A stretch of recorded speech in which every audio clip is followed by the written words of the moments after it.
Hey guys, welcome back to my channel. So I want to talk to you today on about narcissists again and how to properly break up with a narcissist. Now, it's gonna be really hard to break up with a narcissist. Once you break up with a narcissist is when they send the flying monkeys and they all of the threats and all of this. Like when I broke up with my ex, he told me that he was gonna kill himself at 3 a.m. He told me that he was gonna smoke crack. Just a whole bunch of shit trying to get me back. And I was just like, oh, okay, wish you well. I didn't fall for none of the tricks. Honestly, I was like, do it, you know? You know what I'm saying? Because he put me through so much hell. I was just done. Like, I'm not coming back. I don't care. You can kill yourself. You can do this, do that. I mean, I might have worried a little bit, like, oh, I hope he don't kill himself. But anyways, yeah, I wasn't going back no matter what. Because I already knew that my life was in danger. So it's like, they're going to try anything and everything to stop you from leaving. Come up with lies, say they're going to do this, say they're going to do that. And they might do it for a day or two, but they're going to go back to the script, back to the normal. So don't fall for it. Okay? So, best thing what you need to do is leave immediately. And you could do it sneak. You know what I mean? Sneak and do it. Don't let him know you're going to do it, because that's when he's going to try to attack you or try to talk you out of it. Before I was dating him, I was dating this other narcissist, which was I think they call it a covert narcissist, where they're not the aggressive narcissist.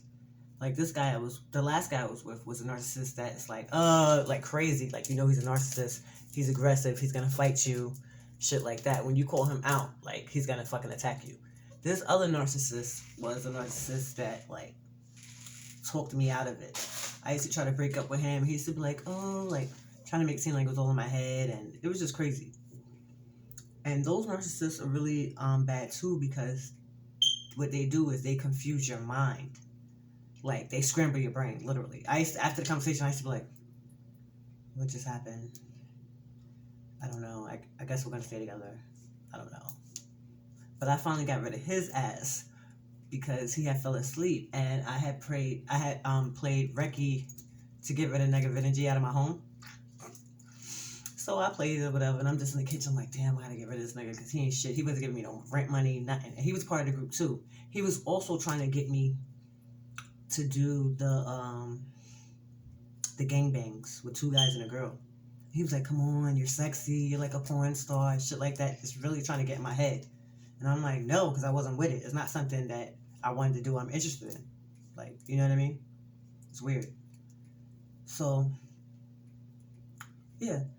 So, after I played the Reiki, he gets a text message. And I look at the phone, and it's a girl, like, inviting him somewhere. And I'm like, oh, okay. I'm like, this is exactly what I need. So I woke his ass up and was like, you gotta get the fuck out. So he was like, oh, he was like dizzy a little bit. I'm like, no, you gotta go. You gotta go. I didn't want to hear none of that shit. That nigga had to go, period. So he got his stuff and left. And I was just, like, relieved because I've been trying to get him out for so long. Like, it was just crazy. And,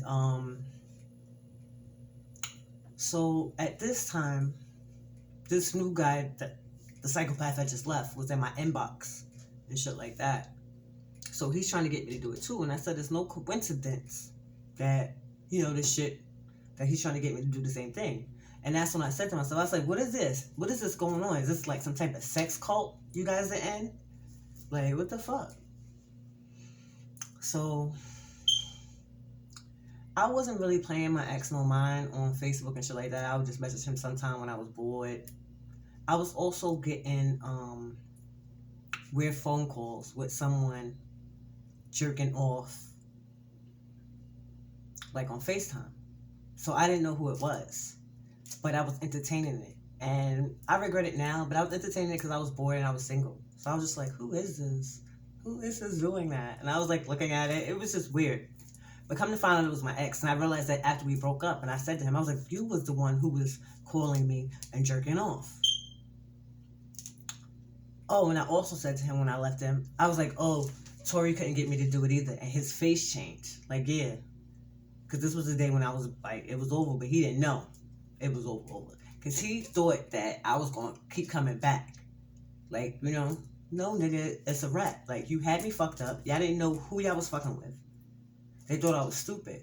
They, I portray myself, like, if you go to my Instagram and my Facebook, you'd be like, oh, she's just like a blonde. But I'm street smart. I don't know what the fuck they thought it was. I don't know, but they had me fucked up. Period. So, yeah, shit was crazy. It was crazy. So yeah, he's like, oh, come back, I love you. So I had said to him, and I hit him up. I'm like, did I fight your mother back in the days while she was pregnant? He's like, man, I don't know what you're talking about. Then he was like, you need to come over here right now and apologize. Apologize for what? So it's like he was admitting to it, but not admitting to it at the same time. It was crazy. So I thought about going over there and facing them because that's what the old Twan would have did back in the days when she was a teenager. But I'm like, nah, these people was poisoning me. All types of shit was going on. Then they had also sent somebody to me from my childhood.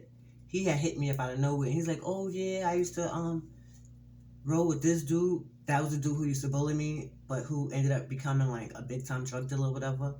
So he was trying to get me too. Like, they just kept sending people. So I'm telling him what's going on. And out of nowhere, he's like, oh yeah, my father used to live in that building. He's like, yo, people die in the towers. I'm going to just say the towers because there's a lot of towers. I ain't going to know exactly which towers. Soon I'm going to let, it all be known with neighborhoods and shit like that. But right now I'm going to just say the towers. So he's like, yeah, my dad died on the 9th floor. And I'm like, oh, what a coincidence. They knew I believed the coincidences. But they don't know that they was doing it too much. The coincidences was too much. I wasn't falling for this shit. So then he like, yeah, I'm about to come up there. I want to be with you. Let me love you. Just a whole bunch of bullshit. But it was just, they was just sending somebody else after me because I had left him. You know what I mean? They wanted to keep me wrapped up and trapped up.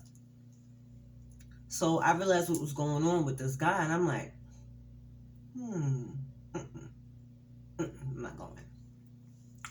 I'm not going to hang out with him. So I just dubbed him and stopped answering his calls. Shit was crazy how they really try to trap you up. You have to be careful. And you have to be willing just not to talk to anyone. Because you can't trust them. Period. And since it was people from my past, I'm like, oh, okay, you're from the old hood. That's what's up. But it's like, they all out to get me. Which is crazy because I also had an ex, Marco, who's in jail now. And he's actually the one who linked me back up with my best friend because I had stopped talking to her. And me and him was going through some problems, and then one night he had emailed her. But like it was from me. So then I looked at my email and it was messages from her, and I'm like, oh my God, I had kind of missed her, but I had stopped fucking with her for a reason, but I had forgot the reason why I stopped fucking with her. So then me and her started linking up again, and that's how it all started. How they got me back in the trap, and how they were sending men at me to mistreat me, and how she was pretending to be my friend, and all this other shit. So, damn, what was I saying about Marco? Fuck. Oh, Marco got locked up, right? And he was just like, yo, I met a lot of people from your hood. He was like, they don't like you. And I was surprised. I was like, what do you mean they don't like me? I'm known. Like, fuck you mean they don't know me? Like, my name rings bells uptown. You know what I'm saying? I used to put that work in them streets. Like, fuck you mean they don't know me? So I thought that was weird, but I let it slide. Then he was like, oh yeah, they said that your mom's was a crackhead. I'm like, my mother was never a crackhead. Not that I knew of. And if she was, everybody's human, and I forgive her, whatever. You know what I'm saying? But I never, since she always worked and, you know what I mean, shit like that, she handled her business. She wasn't a crackhead, as far as I knew. Now, my dad used to drink, and he used to be on the street, and she left him. So, Marco's telling me all of this or whatever, and I'm just like, it didn't make sense to me. But now it does. I didn't realize that people from back in the days that I used to be in my old hood felt that way about me. I didn't know. Because I ended up leaving the block. Because I didn't want to live my life that way no more. I was this close to going to jail. You know what I'm saying? Like, it was crazy. So I stopped, and I got pregnant, and I had my son. So I didn't want to be in the streets anymore. I didn't want that beef. I wanted to take care of my son and, be a law-abiding citizen. And that's what I did. So it was just crazy. But the crazy thing about it is, back in the days, I'm the one who put that block on the map.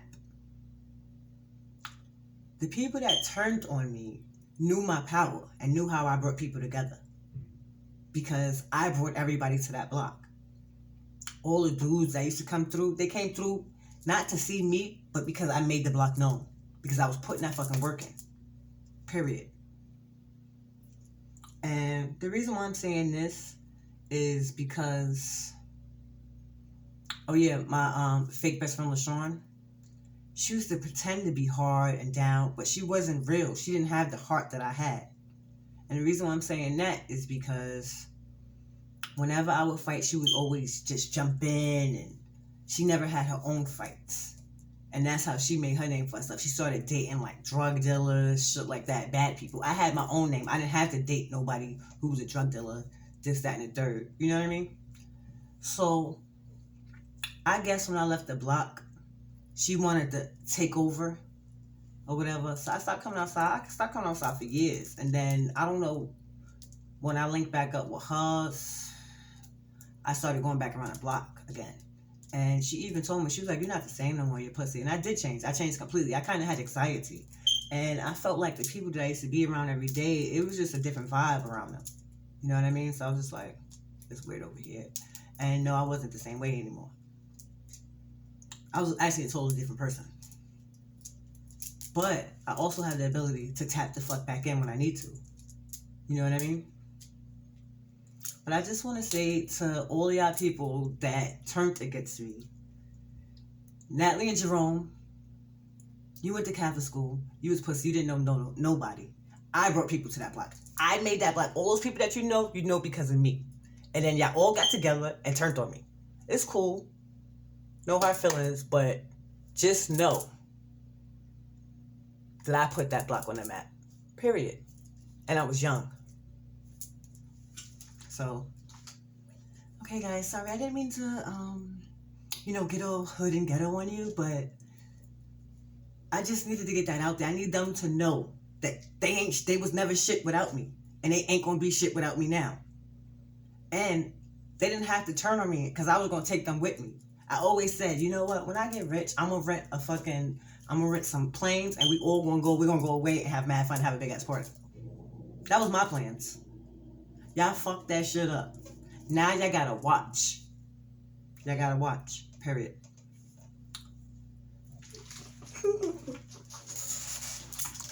Yeah, guys, I didn't mean to get ghetto like that, but that was just a message for them. Because they need to know. They know everything I said is true. I was the realest bitch. I put that fucking work in. I used to set it on bitches just like that. And it was times when, like, there was this girl, she wanted to fight me. Oh, no, she was talking shit. I'm with LaShawn. I'm like, oh, LaShawn, I'm like, what's up? Let's fight her. She's like, no, I don't want to fight. I said, well, I got to fight because nobody's disrespecting me. Like, I had heart. Mad heart. Yeah. And I'm not proud of it because it got me into trouble today. So I don't know what happened. Like, I guess the people I fought and I beat up, I don't know if she befriended them after me and her went sour or whatever. Then I was really popular on social media, getting 600 likes, shit like that. And I remember she was like, oh, Tika was like, Tawana has 200 likes on her picture. Like, how'd she get that? And I'm an old bitch, by the way. You know what I'm saying? Not really old, but I wasn't in my 20s. I was in my late 30s getting mad. You know, even though likes is nothing, but to them, I'm getting a lot of attention, shit like that. So, it was just crazy. And she was like, yeah, Tika was like, oh my God, how's Twan getting 200 likes? And I was like, actually tell her it's 600 now. Tell her check again, it's 600. So, looking back on it, I see that my friend LaShawn, like, when I came back to the block, I only spoke to LaShawn, like, me and LaShawn text every day. Even though Tika was somebody that I grew up with, me and her didn't keep in contact like that, right? So it was one time, Tika ended up having a baby with somebody from Boston Road that I knew. And I knew from when I was in the streets like that, right? So, he had said Happy New Year's to me. So I had told LaShawn, not thinking nothing of it. So she told me that her and Tikwa was arguing because Tikwa said that she didn't want to go out with us because I'm always posting videos and her baby father's gonna see. So LaShawn goes, well, your baby father was in Twan's inbox and said, Happy New Year's, but she made it seem some type of way. So Tikwa got mad and was cursing me out, called me a bitch, all type of shit. But you see how she broke up our friendship, and it wasn't even like that. Because it was just a simple Happy New Year, shit like that. He unfollowed me and everything. But it's just their insecurities and jealousy over me. I can't help it that I was this age and I still look good. I might look a little shabby right now, but trust, when a bitch clean up, she's a bad bitch, period. So, you can also check out my Instagram, Canella_twice33. And my Facebook, Tawan Walker. Yeah. So you can see why they was mad. Like, mad. And I get it too. But it's like, you're supposed to be my friends. I grew up with y'all. I can't help it that I grew up and I still look good. Like, no matter what they threw to me, the black magic, they fucked up my teeth, this, that, and the third. I had bald spots. No matter what, I still look good. That goes to show you, like, you know, it's just a whole bunch of jealousy. It's fucked up. It really is fucked up. So they've been planning this whole thing for so long, and they waited to Covoid to put their plan in action. And a nigga that they chose to take me down, is a ruthless ass motherfucker. Evil. They don't even know half the shit that this motherfucker's into. But I do, because I was around him, and I'm intuitive, and I watched. So it's like, y'all sent a fucking murderer. I don't even want to get into what he is. All out of jealousy and shit. So I don't know how much Tikwa is involved in the situation, but I'm sure she knows about it. But I know that bitch LaShawn definitely set me up. But it's cool. It's cool. Everybody gonna know the truth. Everybody gonna know you're a hating ass fat bitch. Period. And I tried to help you. But I had your back. Even though I knew you was fake. You know how you know somebody's like hating on you, but you're like, oh, you don't want to believe it? Y'all motherfuckers better believe it, because that person will set you up and kill you. Because jealousy's a motherfucker. Jealousy's a motherfucker. Especially when they're attention whore and they want attention. It's like, come on. It's like, she used to get attention when we were teenagers, and I hardly got the attention. Can I get some shine? Can I fucking shine? I didn't hate on you back then. You know what I'm saying? She was thick or whatever. I was always slim, but I had a pretty face. Anyways. Yes, that's my story about, like, back in the days and why people were jealous and set me up, shit like that. I hope you enjoyed. That was a little crazy. Thanks for listening, guys. I'm going to keep telling y'all bits and pieces, shit like that.